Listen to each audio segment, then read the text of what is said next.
तो कैसे हैं? उम्मीद करता हूँ अच्छे होंगे, बहुत ही अच्छे होंगे। आप सभी का हमारे नए वीडियो में स्वागत है। पिता की अहमियत को समझो। आज अगर आपके पिताजी आपके साथ हैं, आपके परिवार में हैं, सही सलामत हैं, ऊपर वाले की कृपा है, तो आप समझ लीजिए आप बहुत खुद किस्मत है सर। पिता का होना कितनी बड़ी खुशकिस्मती है, उनसे पूछिए कभी जिनके पिता नहीं है। क्योंकि सर जो आपके पिता कर सकते हैं ना, जो आपके पिता आपके लिए किए हैं ना, ये ऊपर वाले की एक आशीर्वाद समझिए, एक वरदान समझिए। क्योंकि जिनके पिता नहीं होते हैं ना बचपन से, उनसे जाके कभी मिलिएगा, कभी पूछिएगा कि वो किस तकलीफों को फेस करते हैं, किस तकलीफों को फेस करके वो आगे बढ़ते हैं, अपने जीवन को आगे लेके जाते हैं। उनसे कभी पूछिएगा कि आज अगर आपके पिताजी हैं ना, तो आप बहुत खुशकिस्मत हैं और बहुत ही खुश नसीब हैं वो जिनके पिताजी हैं। तो आज अगर आपके पिताजी हैं तो उनकी कदर करो। अगर वो किसी बात को लेके आपको कुछ कह रहे हैं तो आपके भले के लिए कह रहे हैं सर। अगर आपको कोई बात के लिए डांट रहे हैं तो आपके फायदे के लिए डांट रहे हैं। आज अगर आपको पढ़ाई के लिए कहीं जाने के लिए टोक दे रहे हैं कि यहाँ मत जाओ, ये मत करो, ऐसा मत करो, क्योंकि वो जानते हैं कि हमारा लड़का अगर एक बार इस संगति में चला गया ना, इस जगह पे चला गया, अगर कहीं आप बुरे वक्त जगह पे चले गए, बुरे संगति में हो गए, तो उस बात को लेके वो डांटते हैं आपको, ना कि आपको ऊपर पाबंदी लगाते हैं। बहुत सारे लोग हैं, बहुत सारे बच्चे ऐसे होते हैं जो कहते हैं यार मेरे पापा तो सठिया गए हैं, जब देखो तब में कुछ ना कुछ बोलते रहते हैं। भाई बोलते क्यों हैं? आप पहले समझो ना, क्यों बोलते हैं? आपको आपके पिताजी क्यों बोलते हैं उसके बारे में पहले पता तो करो। हो सकता है कि जिस रास्ते पे आप जा रहे हो उस रास्ते को उन्होंने फेस किया हो, उनको पता हो। पता क्यों नहीं होगा? एक पिता को वो सारी चीजें पता होती है जो आज के बच्चे जो करते हैं। ऐसा नहीं है कि उनको पता नहीं होता है, लेकिन फिर भी नहीं बोलते हैं। अब बोलते हैं तो बच्चे क्या बोलते हैं? सठिया गए हैं। एक पिता होना कितनी मुश्किल है। एक पिता से कभी आप पूछिएगा कितनी तकलीफों से, कितनी परिश्रम करके आपको उस लायक बनाए हैं, जो आज आप अपने पिता की कदर नहीं कर रहे हो ना सर। समय आएगा, समय कभी किसी के लिए रुकता नहीं है। आज अगर आप अपने पिता को घर से बाहर निकाल दिए हो ना सर, उनकी इज्जत नहीं की हो ना सर, एक दिन समझ में आएगा। ये पिता का कीमत समझ में तब आएगा जब आप किसी तकलीफ में पड़ोगे ना, किसी ऐसे जगह पे फंस जाओगे कि जहां से आपके पिता का होना बहुत जरूरी है। फिर आपको समझ में आएगा कि सर आज मैं अगर पिताजी की इज्जत किया होता, कदर किया होता, आज मेरे पिताजी मेरे साथ खड़े होते।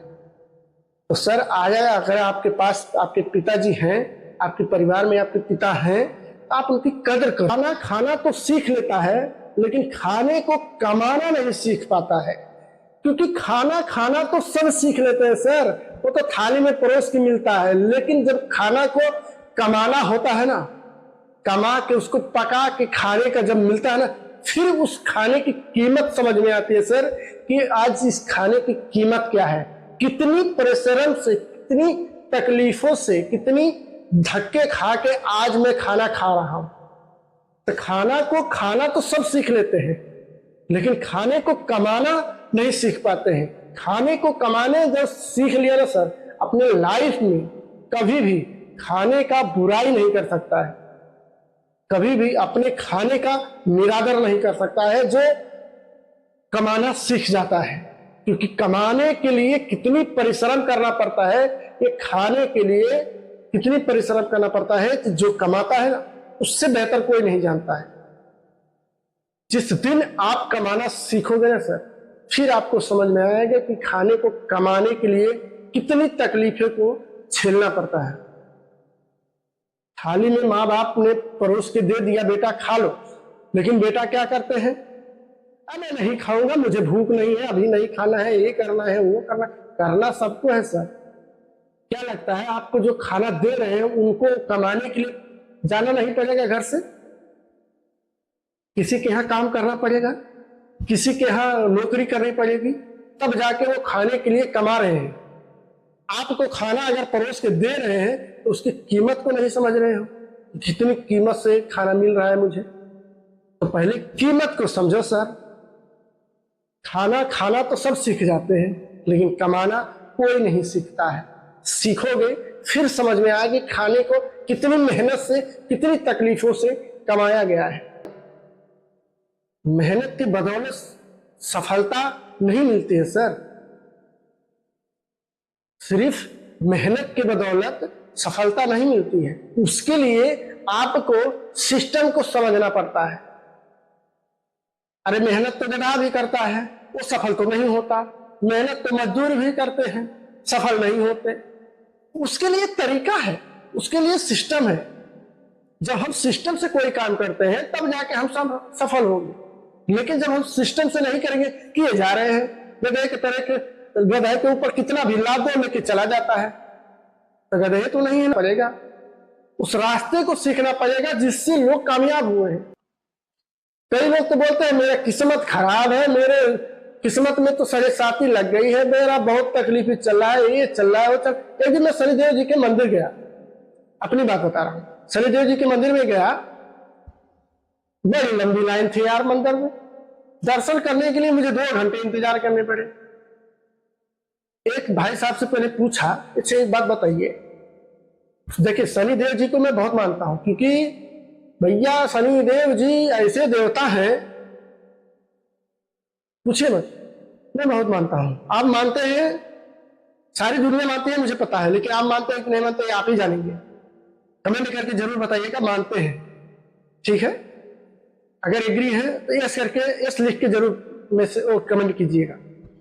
तो मैंने एक भाई साहब से पूछा, अच्छा बताइए शनिदेव जी को जानते हैं, वो कैसे है, कैसे उनकी प्रकृति है, कैसे वो काम करते हैं। उसने बोला नहीं यार ये तो कुछ भी नहीं पता है, बस इतना पता है शनिदेव जी को अगर खुश कर लिए तो सारी दुनिया अपने हाथ में है। मैं बोला ये लो भाई आप ही रहो यार, बहुत खुशकिस्मत हो, चलो लगे रहो। गए, किसी तरह से दर्शन किए, आए। शनिदेव जी एक ऐसे देवता है, भोलेनाथ उनको स्पेशली है उसी चीज के लिए कि जैसा जो कर्म करेगा आपको कर्मों का फल देना है। शनिदेव जी बोले ठीक है कोई बात नहीं, देखते हैं। सर आप शनिदेव जी को खुश कब कर सकते हैं, जब आप अपने आस पड़ोस में देखेंगे कि कोई तकलीफ में है, कोई दिक्कत में है, किसी को 2 रोटी खाना खिला देंगे, 1 वक्त का खाना खिला देंगे, उस चीजों से शनिदेव जी खुश होते हैं। ये नहीं जाके मंदिर में रोज जल चढ़ाओ, उनके सामने माथा टेको, उससे ज्यादा खुश नहीं होते हैं। सबसे ज्यादा खुश वो तब होते हैं जब आप दूसरे की मदद करते हैं, दूसरे के बारे में, अपने से ज्यादा दूसरों के बारे में सोचते हैं कि सामने वाले को भला कैसे कर सकते हैं। अगर आप 2 रुपया दे के, 10 रुपया दे के सामने वाले की भूख को मिटा सको ना, ये सबसे बड़ी आशीर्वाद मिलेगा शनिदेव जी से। इस आशीर्वाद को कोई टाल नहीं सकता। आप ध्यान दीजिएगा, कभी एक भूखे इंसान को आप खाना खिला दोगे तो क्या लगता है सर वो आपको गाली देगा या दुआ देगा? और जब वो दुआ देगा तो क्या लगता है शनिदेव महाराज दही देखेंगे कि सामने वाले को इसने खाना खिलाया है, उसके बदले में आपको क्या देंगे? उनकी कृपा प्राप्त होगी। जब उनकी कृपा प्राप्त होगी तो क्या लगता है सर आप किस्मत चमकेगी या नहीं चमकेगी? चमकेगी ना।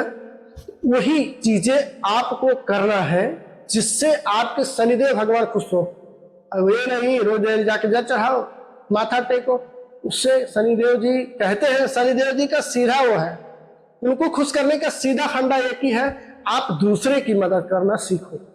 क्योंकि जब आप दूसरे की मदद करोगे तभी आपको ऊपर वाले की कृपा प्राप्त हो। ज्यादा हमें ऊपर वाले की जरूरत है, क्योंकि देखिए अगर ऊपर वाला के साथ अगर हम मिल के नहीं काम करेंगे ना, ऊपर वाला अगर हमारे साथ नहीं है ना, तो हम कितनी भी परिश्रम कर ले, कितनी भी वो कर ले, हम कामयाब नहीं हो पाएंगे। क्योंकि देखिए ऊपर वाले के मतलब को पहले बात समझिएगा। ऊपर वाले कोई जरूरी नहीं है कि सिर्फ भगवान की ही बात कर रहा हूं, आपके माता पिता का भी आशीर्वाद होना जरूरी है सर, क्योंकि आपके माता पिता अगर खुश नहीं है तो क्या लगता है सर आप कामयाब हो जाएंगे? नहीं हो पाएंगे। क्योंकि माँ बाप को खुश रख के अगर आप कुछ करेंगे ना, अगर उन्होंने एक बार दिल से आशीर्वाद दे दिया ना, तो भगवान विष्णु जो है ना, वो भी ये नहीं कह सकते कि ये नहीं होगा। अगर एक माँ बाप अगर आपको दिल से खुशी से आशीर्वाद दे दिए तो कभी टाल नहीं सकते। भगवान स्वयं माँ के सामने झुकते हैं। तो आप सोचिए आपकी माँ में और उनके माँ में क्या फर्क है।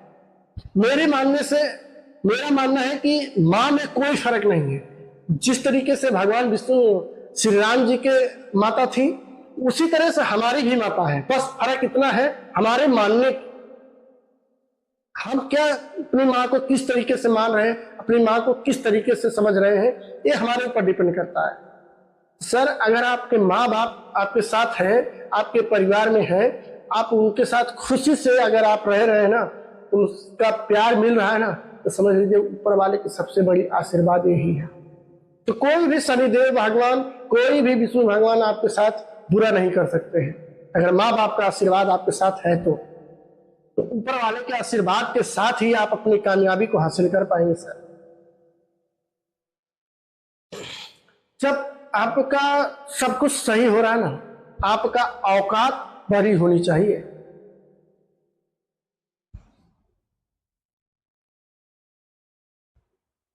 अपनी औकात इतनी बनाओ सर कि लाइफ में कभी किसी के सामने झुकने की जरूरत ना पड़े। अरे हम ये नहीं कह रहे भाई कि आप भगवान जी के सामने मत झुको। मेरे कहने का मतलब यह है कि ऐसे लोगों के सामने ना झुकना पड़े कि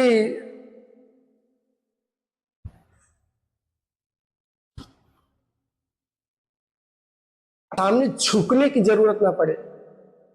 अरे हम ये नहीं कह रहे भाई कि आप भगवान जी के सामने मत झुको।